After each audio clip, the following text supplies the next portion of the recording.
नमस्कार बच्चों, स्वागत है आप सभी का ग्रामर रीडिंग के एक और इम्पोर्टेंट क्लास में। आज है हमारा ग्रामर रीडिंग का डे 15 और आज का जो हमारा टॉपिक है वो है पास्ट टेंस यानी कि भूतकाल को आज हम इस वीडियो में अच्छे से समझने वाले हैं।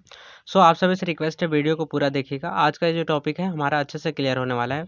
हम इसके सारे पार्ट्स और साथ ही साथ इसके क्विज प्रैक्टिस भी करेंगे ताकि जो पास्ट टेंस है हमारा वो हमेशा के लिए याद हो जाए। चलिए आज का वीडियो स्टार्ट करते हैं। यहाँ पे मैंने लिखा हुआ है कि टाइप्स ऑफ टेंस यानी कि टेंस 3 प्रकार के होते हैं। पहला होता है प्रेजेंट टेंस जो कि हमने कल पढ़ लिया था। दूसरा होता है पास्ट टेंस जो हम आज पढ़ेंगे और तीसरा होता है फ्यूचर टेंस भविष्यकाल, उसको हम कल पढ़ेंगे भविष्य में। ठीक है, यहाँ पे हम पास्ट टेंस यानी कि भूतकाल का सबसे पहले परिभाषा देख लेते हैं। Past tense refers to actions that happened in the past whether completed ongoing और रिपीटेड। इसका मतलब होगा बच्चों, पास्ट टेंस वह काल है जिसमें कोई कार्य भूतकाल में हुआ होता है, चाहे वह पूरा हो चुका हो, चल रहा हो या पहले कई बार हुआ हो। मतलब आपको सिंपल सा याद रखना है कि पास्ट टेंस जैसे आज मैं पढ़ा रहा हूँ और कल मैंने पढ़ाया था, तो जो मेरा कल का काम था, जो मैं बीत गया दिन, वो मेरा आ जाएगा पास्ट टेंस के अंदर। और जैसे कोई काम है कल मैंने करना स्टार्ट किया था और अभी तक भले ही वो चल रहा हो, फिर भी वह भूतकाल में होगा। या फिर कोई मैं कई बार पढ़ा चुका हूँ पास्ट में, तो वह भी एक भूतकाल की बात है, उसे भी हम पास्ट टेंस ही बोलेंगे। इस तरह से आप लोग को याद रखना है। यहाँ पे इसके बाद से हम लोग जान लेते हैं कि पास्ट टेंस कितने प्रकार के होते हैं। यहाँ पे दिया गया है पास्ट टेंस के 4 प्रकार होते हैं। आप लोग को याद रखना है, टोटल 4 टाइप से होते हैं पास्ट टेंस। पहला होता है पास्ट इंडेफिनिट टेंस, हम इसको सामान्य भूतकाल भी बोलते हैं हिंदी में। और इसका डेफिनेशन होता है बच्चों, used for actions that happened and finished in the past. इसका मतलब होगा यह काल उस कार्य को दर्शाता है जो भूतकाल में हुआ और समाप्त हो गया। जैसे कोई भी काम, जैसे कल मैंने पढ़ाना शुरू किया और कल ही मैंने पढ़ा के ख़त्म कर दिया, तो कोई भी कार्य जो पास्ट में स्टार्ट हुआ और पास्ट में ही फिनिश्ड हो गया हो, उसे हम लोग पास्ट इंडेफिनिट टेंस बोलेंगे। यहाँ पे इसकी जो रूल है देख लीजिए, subject plus verb plus sorry आप लोग याद रखना, वर्ब का सेकेंड फॉर्म ऑलवेज यूज होगा और ऑब्जेक्ट सिंपल से रखना है। जैसे आई एट एन एप्पल, मैंने एक सेब खाया। आई हो गया सब्जेक्ट, ईट होता है और ईट का सेकेंड फॉर्म एट और an apple object. She went to school, she हो गया सब्जेक्ट, गो का सेकेंड फॉर्म होता है वेंट और टू स्कूल ऑब्जेक्ट हो गया। दे प्ले का सेकेंड फॉर्म प्लेड, क्रिकेट। यानी कि सब्जेक्ट होगा, वर्ब का सेकेंड फॉर्म होगा और ऑब्जेक्ट होगा, उसे हम लोग बोलेंगे पास्ट इंडेफिनिट टेंस। रूल आप लोग नोट करते जाइएगा नोटबुक में। दूसरा है पास्ट कंटिन्यूअस टेंस, इसका मतलब होगा भूतकालीन निरंतर काल। हिंदी मतलब होता है इसका भूतकालीन निरंतर काल। यहाँ पे दिया गया है used for actions that were happening at a specific time in the past. इसका मतलब होगा बच्चों, यह काल उस कार्य को दर्शाता है जो भूतकाल में किसी समय पर चल रहा था। यानी जो काम हो रहा था, मतलब वो खत्म नहीं हुआ था, जो काम कंटिन्यू था, हो रहा था, उसे ही हम लोग पास्ट कंटिन्यूअस टेंस बोलते हैं, भूतकालीन निरंतर काल। इसका जो रूल है, subject plus was were plus verb में आईएनजी आप लोग यहाँ पे रहेगा, आप लोग को याद रखना है। जैसे I was reading a book, मैं एक किताब पढ़ रहा था। आई हो गया हमारा सब्जेक्ट और आई के साथ वॉज यूज होगा और रीड हो जाएगा हमारा वर्ब और वर्ब में आईएनजी रीडिंग और ये बुक हमारा हो जाएगा ऑब्जेक्ट। यहाँ पे दे हो जाएगा हमारा सब्जेक्ट और वह वाज वर्ब में वर यूज होगा यहाँ पे और प्ले में आईएनजी एंड फुटबॉल हो जाएगा हमारा object. She was cooking dinner. तो इस तरह से ये हमारा हो जाएगा पास्ट कॉन्टिन्यूअस टेंस, भूतकालीन निरंतर काल। उसके बाद से जो तीसरा टाइप है पास्ट टेंस का, वो है पास्ट परफेक्ट टेंस। इसको हम पूर्ण भूतकाल भी बोलते हैं हिंदी में। हिंदी भी आप लोग को साथ ही साथ याद रखनी है ताकि भविष्य में कोई कंफ्यूजन ना हो, जब भी कोई पूछे तो आप लोग बता सकें।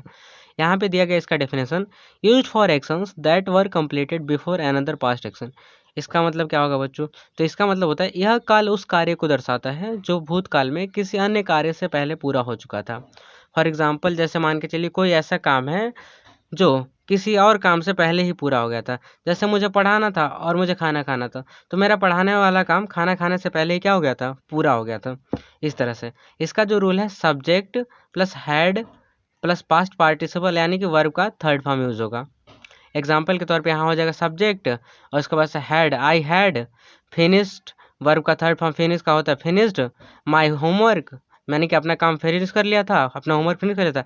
बिफोर मतलब पहले, डिनर के, यानी कि मैंने रात के खाने से पहले ही अपना जो होमवर्क था उसको मैंने कंप्लीट कर लिया था। दूसरा एग्जाम्पल दिया गया यहाँ पे, सी हैड गॉन, यानी कि वह चली गई थी टू मार्केट, कहाँ चली गई थी, बाजार। बिफोर इट रेंड, यानी कि बारिश होने से पहले वो बाजार चली गई थी। दे हैड लेफ्ट, वे चले गए। बिफोर वी अराइव्ड, यानी कि हमारे आने से पहले ही वो चले गए। तो आप लोग को पास्ट परफेक्ट टेंस को याद रखना है कि जब भी कोई एक काम होने से पहले ही दूसरा काम फिनिश हो चुका होता है तो उसे हम लोग पूर्ण भूतकाल या पास्ट परफेक्ट टेंस बोलते हैं। ये इसकी ट्रिक है, आप लोग को याद रखनी है। रूल आप लोग नोट करते जाइएगा इसका, subject plus had plus verb का थर्ड फॉर्म। उसके बाद से जो चौथा है पास्ट टेंस का part, past perfect continuous tense बोलते हैं हम इसको, याद रखिएगा। हिंदी होगा इसका पूर्ण भूतकालीन निरंतर काल। काफ़ी लंबा है बट याद हो जाएगा, not a big tall. Okay, यहाँ पे दिया गया use for actions that had been happening for a duration before another past event. इसका मतलब क्या होगा बच्चों? तो इसका मतलब होता है यह काल उस कार्य को दर्शाता है जो भूतकाल में किसी समय से पहले तक लगातार चल रहा था। कई बार ना सेंटेंस हम पढ़ते हैं तो समझ में नहीं आता, एग्जाम्पल समझते हैं।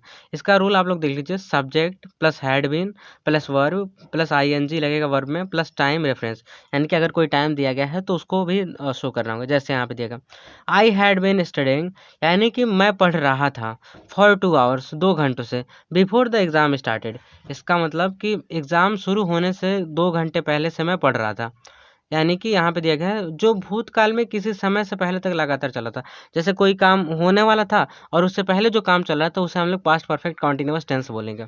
दूसरा एग्जाम्पल यहाँ पे दिया गया, she had been singing since morning, यानी कि वह सुबह से गाना गा रही थी।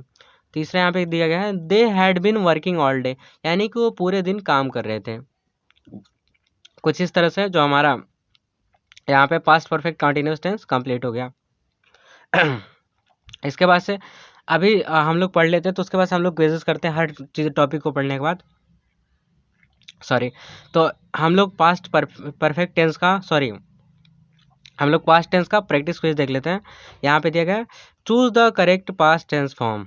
आप लोग को जो यहाँ फिल करना है करेक्ट ऑप्शन क्या होगा। पहला दिया गया ही टू द पार्क स्टडे, यहाँ पे आप लोग को गो इवेंट में से एक भरना है। तो मैंने आपको बताया है कि पास्ट इंडेफिनिट टेंस है और पास्ट इंडेफिनिट में हमेशा वर्ब का सेकंड फॉर्म यूज होता है, तो गो का सेकंड फॉर्म होगा वेंट, तो यहाँ पे सही ऑप्शन हो जाएगा went. He went to the park yesterday, वह कल पार्क में गया था। दूसरा हो जाएगा I playing with my toys, मैं अपने खिलौनों के साथ खेल रहा था। तो यहाँ पे वाज और वर्ब में हमेशा वाज यूज होगा, आप लोग याद रखिएगा। उसके बाद से दिया गया they have finished their homework before dinner, ये पास्ट परफेक्ट का टेंस है, तो पास्ट परफेक्ट में हमेशा हैड यूज होता है, हैव प्रेजेंट में यूज होता है, आप लोग याद रखिएगा। तो हो जाएगा they had finished their homework before dinner. उसके बाद से चौथा दिया गया she had been reading for an hour, had been होगा यहाँ पे, वह 1 घंटे से लगातार पढ़ रही थी। तो इस तरह से ये हमारा प्रैक्टिस क्विज है।